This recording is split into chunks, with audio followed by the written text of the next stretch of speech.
And for some of the fire signs, so mararamdaman niya then yung regarding to your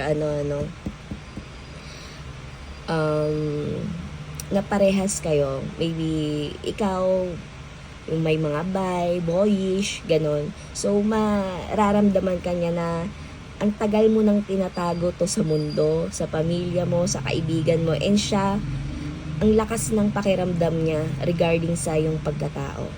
Okay? Ayan. And don't worry kasi you're being guided by Archangel Michael. So ayan yung protection mo.